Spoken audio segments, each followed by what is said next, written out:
Good morning students. आज हम पढ़ते हैं हिंदी फर्स्ट। आप सभी हिंदी फर्स्ट की बुक निकाल लो। हिंदी फर्स्ट में देखो हमने कितने चैप्टर कर लिए टोटल। हम निकालते देखो, ये सोहना वाला जो चैप्टर था छोटू, जिसमें उसका नाम था सोना, ये हमने लास्ट करा था। इसको पढ़ा भी था, इसके प्रश्न उत्तर भी हमने कर लिए थे। अगर आपने नहीं करे हैं तो कर लेना और कॉपी चेक करवा लो, क्योंकि बाद में कॉपी चेक नहीं करेंगे। आज हम करने वाले हैं चैप्टर नंबर 14। ठीक है, आज़ाद। क्या नाम है? आज़ाद। नाम तो सुना होगा आपने, चंद्रशेखर आज़ाद, जिन्होंने भारत को आज़ादी दिलाने में बहुत बड़ी भूमिका निभाई थी। ठीक है, उनका नाम दिया हुआ है आज़ाद। इनके बारे में ये पूरा चैप्टर दिया हुआ है। ठीक है, काशी के जिला मजिस्ट्रेट की अदालत में बहुत बड़ी भीड़ थी। जिला मजिस्ट्रेट मतलब जो जिला होता है, जैसे हमारा जोधपुर जिला है, तो जोधपुर में मजिस्ट्रेट जो जज होते हैं, वहाँ अदालत लगती है और वो फैसला सुनाते हैं। तो वहाँ पे काशी का भी जिला मजिस्ट्रेट की अदालत में बहुत बड़ी भीड़ थी। भीड़ के बीच से हथकड़ी लगे एक 16 वर्षीय बालक, 16 वर्ष मतलब नाबालिग है वो लड़का, बालिग नहीं हुआ अभी, 16 वर्षीय बालक को 4 सिपाही बड़ी सतर्कता से लाए। मतलब सतर्कता मतलब ध्यान रखते हुए कि कहीं ये भाग न जाए या इसको कोई छुड़ा नहीं ले, सतर्कता से लाए। बालक के मुखमंडल पर स्वाभिमान, निर्भीकता और आत्मविश्वास के भाव स्पष्ट रूप से दिखाई दे रहे थे। जो 16 वर्ष का बालक था, उसके मुंह पर क्या स्वाभिमान, मतलब एकदम यूँ निडर होके आया था, निर्भीक, और इतना आत्मविश्वास भरा हुआ था उसके भाव में। अदालत में पहुंचने पर बालक की हथकड़ियाँ खोल दी गई। अदालत में आया तो उसकी हथकड़ियाँ खोली गई। मुकदमा प्रारंभ हुआ। मजिस्ट्रेट ने बालक से पूछा, तुम्हारा नाम क्या है? बालक ने गर्व से उत्तर दिया, एकदम प्राउड करके, आज़ाद। क्या नाम दिया, क्या जवाब दिया? आज़ाद। मजिस्ट्रेट ने पूछा, तुम्हारा घर कहाँ है? तो बालक ने उत्तर दिया, जेल खाना। कहाँ है? जेल खाना। मजिस्ट्रेट ने क्रोधपूर्वक पूछा, तुम क्या काम करते हो? बालक ने कहा, भारत माता को स्वाधीन कराने की साधना। स्वाधीन मतलब उनको स्वतंत्र कराना। ठीक है, भारत देश को आज़ाद कराने की साधना, उसकी प्रार्थना करता हूँ, है ना। अब तो मजिस्ट्रेट के क्रोध का ठिकाना न रहा, बहुत ज़्यादा क्रोधित हो गया मजिस्ट्रेट। उसने झल्ला कर कहा, ऐसे बेढंग उत्तर क्यों दे रहे हो? जानते नहीं ये अदालत है। यानी बेढंगे मतलब ढंग से जवाब नहीं देना, कुछ और ही जवाब देना, उल्टा सीधा। ठीक है, उसको बोलते हैं बेढंगे उत्तर देना। बेढंगे उत्तर क्यों दे रहे हो? जानते नहीं ये अदालत है। बालक ने उसी निर्भीकता से उत्तर दिया, मेरे उत्तर बेढंगे नहीं, सही है। बेढंगे नहीं है, सही है। विदेशी सरकार की पराधीनता स्वीकार न करने पर हमारा सच्चा नाम आज़ाद ही हो सकता है। उसने क्या जवाब दिया? जो विदेशी सरकार है, जो अंग्रेज है, उनकी मैंने पराधीनता मतलब उनके अधिकार अधीन नहीं स्वीकार किया, अधीनता स्वीकार नहीं की है, इसलिए मेरा नाम क्या है? आज़ाद ही हो सकता है। जब तक पराधीनता की श्रृंखलाओं को तोड़ न देंगे, यानी कि जब तक हम आज़ाद नहीं होंगे, तब तक हमारा सच्चा घर जेल खाना और वास्तविक कार्य भारत माता की स्वाधीनता की साधना ही हो सकता है। भारत माता की आज़ादी ही हो सकता है। मजिस्ट्रेट ने फिर झल्ला कर पूछा, क्या तुमने सिपाही पर हमला किया? आज़ाद ने दृढ़ता से उत्तर दिया, हाँ, क्योंकि सिपाही शांत सत्याग्रहियों को बूट से मार रहा था और गालियाँ दे रहा था, इसलिए उसकी पिटाई करी, या इसलिए उस पर हमला किया आज़ाद ने। मजिस्ट्रेट ने आज्ञा दी, इसे ले जाओ और 15 कोड़े लगाकर मुक्त कर दो। 15 कोड़े लगाकर इसको मुक्त कर दो, ले जाओ इसको। कोड़ों की मार खाकर बालक जब जेल से बाहर निकला तो उसका शरीर लहूलुहान था, यानी कि लहूलुहान मतलब खून से लथपथ था। उसके शरीर पर कोड़ों के निशान स्पष्ट दिखाई दे रहे थे और जगह जगह से रक्त निकल रहा था, खून निकल रहा था, निशान भी पूरे मर चुके थे। किंतु बालक उसी प्रकार से निर्भीक और दृढ़ था, फिर भी वो बहुत निर्भीक था। ठीक है, जेल के फाटक के बाहर बहुत से स्त्री पुरुष उसके बाहर आने की प्रतीक्षा कर रहे थे। बहुत सारे लोग वहाँ पे इकट्ठे थे बाहर, जो उसका वेट कर रहे थे कि बाहर अब आएगा। जैसे ही बाहर आया, वैसे ही बाहर खड़े लोगों ने फूल मालाओं से उसका गला भर दिया, फूल मालाएं उसको पहनाने लग गए। सारा आकाश भारत माता की जय, चंद्रशेखर आज़ाद की जय के गगन भेदी नारों से गूंज उठा। गगन भेदी मतलब जो आकाश है उसको भी भेद करने वाले नारे, इतने ज़ोर ज़ोर से नारे उन्होंने लगाए। चंद्रशेखर आज़ाद का जन्म मध्य प्रदेश के झाबुआ जिले के भावरा ग्राम में हुआ था। कहाँ हुआ था? मध्य प्रदेश के झाबुआ जिले के भावरा ग्राम में हुआ था। उनके पिता पंडित सीताराम तिवारी उन्नाव जिले के बदरका नामक गांव के निवासी थे। कहाँ के निवासी थे? उन्नाव जिले के बदरका गांव नामक गांव जो था वहाँ के निवासी थे। पिता का नाम क्या था? पंडित सीताराम। जीविकोपार्जन मतलब जीवन यापन करने के लिए, अपना घर गृहस्थी चलाने के लिए वे भावरा गए थे। कहाँ गए थे? भावरा। उन्हें लगभग 8 रुपया मासिक वेतन मिलता था, मतलब महीने के 8 रुपये उनको वेतन मिलता था। उस टाइम 8 रुपये से घर खर्चा चल जाता था, लेकिन आजकल 8 रुपये की कोई वैल्यू नहीं होती है ना। उन्हें लगभग 8 रुपये मासिक वेतन यानी महीने का वेतन मिलता था। उसी में उन्हें अपने परिवार का पालन पोषण करना पड़ता था, उसी में उनका परिवार का खर्चा चलाना पड़ता था। अतः आज़ाद का बाल्यकाल अत्यधिक निर्धनता से व्यतीत हुआ। निर्धन मतलब गरीबी से व्यतीत हुआ उनका बाल्यकाल, बचपन। 14-15 वर्ष की आयु में विद्या अध्ययन के लिए वह काशी आ गए, मतलब पढ़ाई करने के लिए कहाँ है? काशी। और एक छोटी सी कोठरी लेकर संस्कृत का अध्ययन करने लगे, और वहाँ पे कोठरी में संस्कृत का अध्ययन करने लगे। कोठरी मतलब छोटी सी एक वहीं पे उन्होंने जगह ले ली, कोठरी टाइप, वहीं पे उन्होंने संस्कृत की पढ़ाई करनी शुरू करी। सन 1921 ईस्वी में जब काशी में असहयोग आंदोलन चल रहा था, तब चंद्रशेखर भी उसमें कूद पड़े और महात्मा गांधी पर उनकी अपार श्रद्धा थी। महात्मा गांधी उनको मानते थे अच्छे, किंतु सत्याग्रहियों पर होने वाले अमानुषिक अत्याचारों का उनका हृदय सहन न कर सका। मतलब चंद्रशेखर आज़ाद जो थे उनको बर्दाश्त नहीं हुआ कि वहाँ पे वो अत्याचार कर रहे हैं, जो वहाँ पे सत्याग्रह आंदोलन कर रहे हैं उनके ऊपर वहाँ पे कुछ अमानुषिक जो है उनके ऊपर अत्याचार कर रहे हैं, तो उनके हृदय को सहन नहीं हुआ, उनको बर्दाश्त नहीं हुआ। चौरी चौरा का हत्याकांड होने पर महात्मा गांधी ने असहयोग आंदोलन स्थगित कर दिया। वहाँ पे कांड हुआ, हत्याकांड हुआ, चौरी चौरा हत्याकांड। इस वजह से महात्मा गांधी ने क्या किया? असहयोग आंदोलन को रद्द कर दिया, स्थगित कर दिया, रोक दिया। चंद्रशेखर आज़ाद और उनके साथियों के मन में यह विचार उठा कि अहिंसा द्वारा जन जागृति तो हो सकती है, किंतु मात्र इसी का सहारा लेकर विदेशियों को देश से बाहर नहीं निकाला जा सकता। उन्होंने ये सोचा कि अहिंसा का मार्ग अपना के लोगों में तो इसका प्रचार हो सकता है, लोग तो जागरूक हो सकते हैं, लेकिन सिर्फ इसका सहारा लेकर विदेशियों को बाहर नहीं कर सकते। विदेशी सरकार को आतंकित करने के लिए सशस्त्र उपायों का अवलंबन अनिवार्य है, यानी कि शस्त्र उठाने पड़ेंगे, कुछ करना पड़ेगा, है ना। उनको आतंकित करना पड़ेगा, उनको डराना पड़ेगा, धमकाना पड़ेगा, इसलिए वो भागेंगे। अतः उन्होंने क्रांतिकारी आंदोलन छेड़ दिया। क्या छेड़ दिया? क्रांतिकारी आंदोलन छेड़ दिया। सारे देश में क्रांतिकारियों की गुप्त सभाएं होने लगी। गुप्त मतलब छुप छुप के वहाँ पे सभाएं होने लगी। गुप्त मतलब किसी को पता न चले। और ऐसे नौजवानों की खोज होने लगी जो जान हथेली पर रखकर क्रांतिकारी कार्यों का क्रियान्वयन कर सके।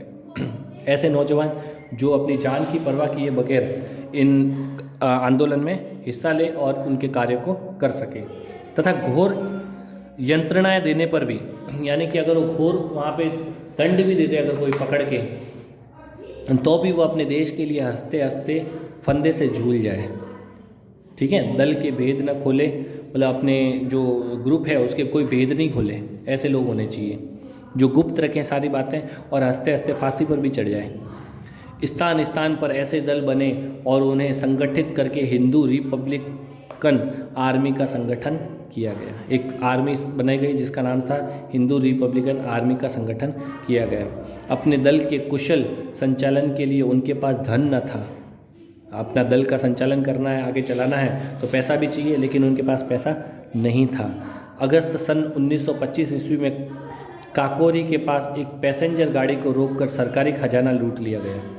वहाँ पे 1925 में काकोरी के पास एक पैसेंजर जो जहाँ पे बहुत सारे लोग गाड़ी से आते जाते हैं, ठीक है, वहाँ उनकी गाड़ी में क्या था? सरकारी खजाना था, गवर्नमेंट का पैसा, खजाना, वो उन्होंने क्या कर लिया? लूट लिया। यह काम राम प्रसाद बिस्मिल के नेतृत्व में किया गया था।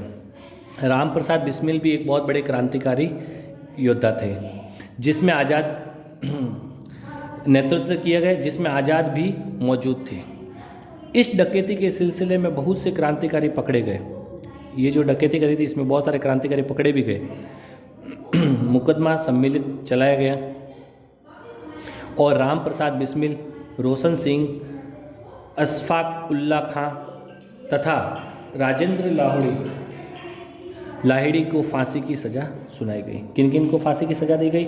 मुकदमा चलाया और राम प्रसाद बिस्मिल, रोशन सिंह, अशफाउल्ला खां और राजेंद्र लाहिड़ी को फांसी की सज़ा सुनाई गई।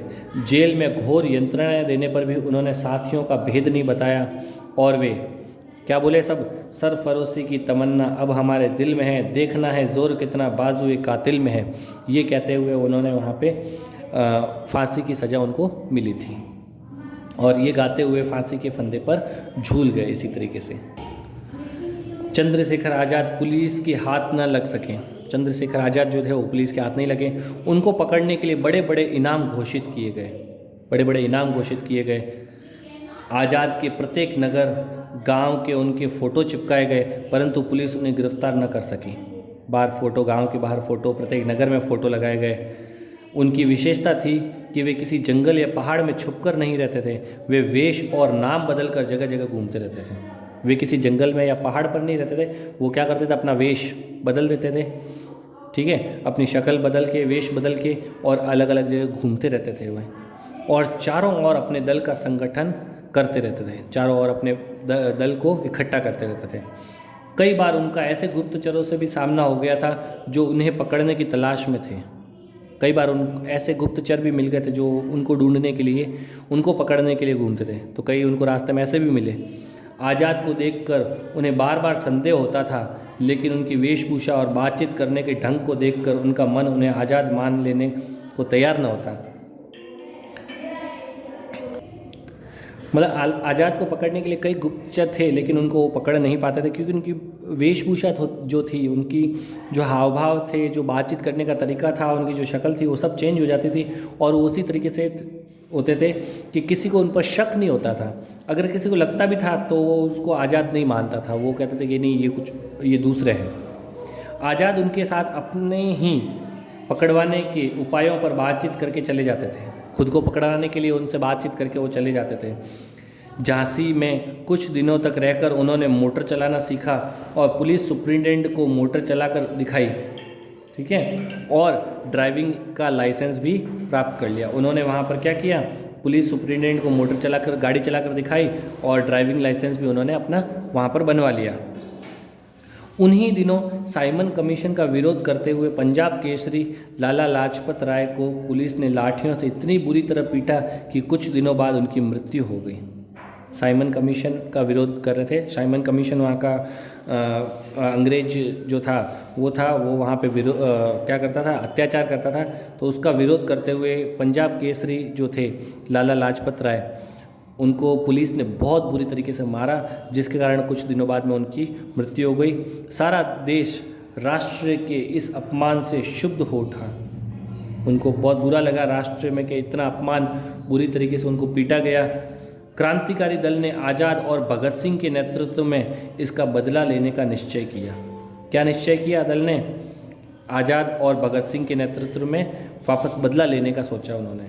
योजना के अनुसार आज़ाद की देखरेख में भगत सिंह और राजगुरु ने लाहौर के डिप्टी सुप्रिंटेंडेंट सार्डस को गोली से उड़ा दिया। आज़ाद की देखरेख में भगत सिंह ने और राजगुरु ने क्या किया? लाहौर के डिप्टी सुप्रिंटेंडेंट सार्डर को गोली से उड़ा दिया। यह घटना दिसंबर सन 1928 ईस्वी की है। उन दिनों देश के अंग्रेजों के खिलाफ अत्यधिक असंतोष था। लोग बहुत ज़्यादा भड़के हुए थे। मजदूर व्यापक पैमाने पर हड़ताल कर रहे थे, बहुत ज़्यादा मजदूर मिलकर हड़ताल कर रहे थे। अंग्रेज सरकार ने आंदोलनों को कुचलने के लिए 2 दमनकारी बिल केंद्रीय असेंबली में पेश किए। सबको कुचलने के लिए आंदोलन में क्या किए? दमनकारी बिल केंद्रीय असेंबली में पेश किए। देश ने एक स्वर में इसका विरोध किया, सब ने मिलकर इसका विरोध किया, लेकिन विदेशी सरकार को जनता का विरोध सुनाई नहीं पड़ रहा था। उनको दिख ही नहीं रहा था कि जनता इतनी क्रोध में है। वह दोनों बिल कराने में लगी हुई थी। दोनों बिल पास कराने में लगी हुई थी। आज़ाद और उनकी पार्टी ने लोगों के कान खोलने का निश्चय किया। आज़ाद और उनकी पार्टी ने लोगों को कान खोलने का निश्चय किया। तय किया गया कि केंद्रीय असेंबली में बम फेंक कर बिलों का विरोध किया जाए। बम फेंक कर क्या करेंगे? इस बिल का विरोध किया जाएगा।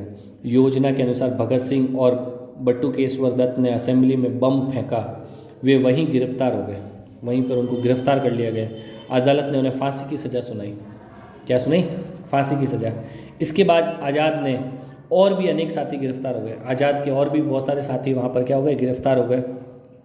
अपने प्रमुख साथियों की गिरफ्तार होने पर दल के पुनर्गठन और आंदोलन को आगे बढ़ाने के लिए समस्त भारत आगे आने लगा। समस्त भारत, पूरा भारत क्या हो गया? आगे आने लगा। अपनी जान पर खेलकर आज़ाद इसे बरकरार निभाते रहे। ठीक है, इसको आगे बढ़ाते रहे। इसी कार्य के लिए उन्हें प्रयाग जाना पड़ा। प्रयाग में एक दिन जब वे अल्फ्रेड पार्क में बैठे हुए थे, तब एक विश्वासघाती के सूचना देने पर पुलिस ने उन्हें घेर लिया है। उनके साथ में एक बंदा था जिसने उनके साथ में विश्वासघात किया, जिसने पुलिस को सूचना दे दी कि ये यहाँ पर बैठे हैं। पुलिस की घेरे से बच निकलने का कोई उपाय न देखकर वे विशाल वृक्ष की आड़ में खड़े होकर अपने रिवॉल्वर से गोलियां चलाने लगे। पुलिस के विशाल दल में से किसी भी व्यक्ति का उनके पास पहुंचने का साहस न हुआ। मतलब पुलिस ने भी उनको चारों तरफ से घेर लिया था और कोई भी आगे नहीं बढ़ रहा था, उनको देख के डर रहा था। यह लड़ाई लगभग 1 घंटा चली। 1 घंटे तक लड़ाई चलती रही और आज़ाद की गोलियों से पुलिस के कई आदमी घायल हुए, बहुत सारे आदमी घायल हो गए। कहते हैं जब उनके पास केवल 1 गोली बची तब उसे उन्होंने स्वयं अपनी कनपट्टी पर दाग लिया और अमर होकर भारत माता की गोद में सदा के लिए सो गए। जब उनके पास 1 गोली बची तब उन्होंने अपने आप की कनपट्टी पर रखकर खुद को ही मार दिया और भारत माता की गोद में सदा के लिए सो गए। आज़ाद सदैव आज़ाद ही रहे। आज़ाद हमेशा आज़ाद ही रहे। किसी के मतलब कोई उनको पकड़ नहीं पाया। वे वीरता की प्रतिमूर्ति थे। स्फूर्ति उनके अंग अंग में ऐसे छलकती थी, इतने स्फूर्ति उनके थी। वे निर्भीकता के साक्षात स्वरूप थे। राष्ट्र ने उनके प्रति अपनी कृतज्ञता व्यक्त करने के लिए उनकी मूर्ति उस स्थान पर स्थापित की जहां वे वीर गति को प्राप्त हुए थे। वहां क्या करी? मूर्ति स्थापित की गई। मूर्ति के निकट ही आज़ाद पुस्तकालय है, जहां पर भारत माता की स्वाधीनता के लिए फांसी पर झूलने वाले उनके अनेक साथियों की जीवन गाथाएं सुरक्षित हैं। ठीक है। शहीदों की चिताओं पर लगेंगे हर बरस मेले, वतन पे मिटने वालों का यही बाकी निशान होगा। ये किसने कहा? पंडित बनारसी दास चतुर्वेदी। ये इनका एक चैप्टर था जिसका नाम था आज़ाद। इसको बहुत ही अच्छे तरीके से एक बार पढ़ना, बहुत अच्छा चैप्टर है, काफ़ी कुछ सीखने को मिलेगा। और नेक्स्ट टर्न में हम इसके करेंगे प्रश्न उत्तर। आप घर पे ट्राई करने की कोशिश करना प्रश्न उत्तर, और कल मैं आपको इसके प्रश्न उत्तर सभी को करवा दूंगा। ठीक है, तब तक के लिए टेक केयर, बाय बाय।